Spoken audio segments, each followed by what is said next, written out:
Հռոմի պապի մահվան հետ կաթոլիկ եկեղեցում սկսվում է ամենահանդիսավոր, սգավոր եւ մանրակրկիտ կարգավորված ծեսերից մեկը։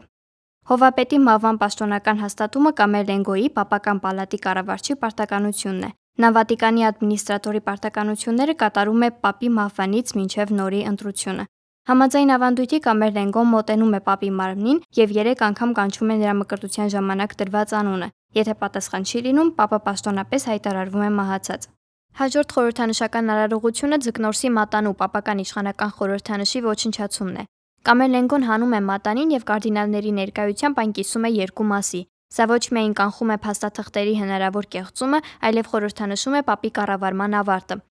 Պապը պետք է հուղարկավորվի մահվանից հետո 4-ից 6-րդ օրը։ Դրանից հետո սկսվում է 9-օրյա սուգը։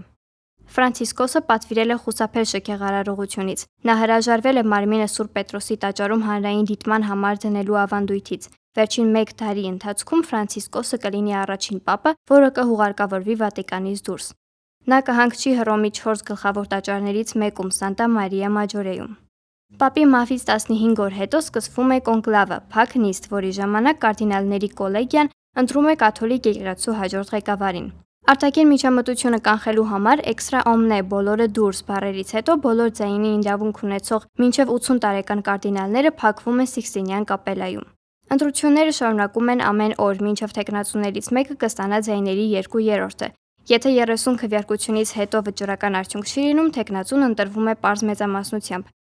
Նախորդ դարերում քվեարկությունը շարունակվել է շաբաթներ կամ ամիսներ, որոնց ընթացքում նույնիսկ կարդինալներն են մահացել։ Ընդհանուր փուլից հետո քվեաթերթիկները այրվում են։ Սև ծուխը անարդյուն քվեարկության ազդանշանն է, իսկ սպիտակը հայտարարում է, որ ընտրվել է Հռոմի նոր պապ։ Կոնկլավին մասնակցող ավագ կարդինալը կհայտարարի «Աբեմուս պապամ», մենք ունենք պապ։ Աբեմուս պապամ։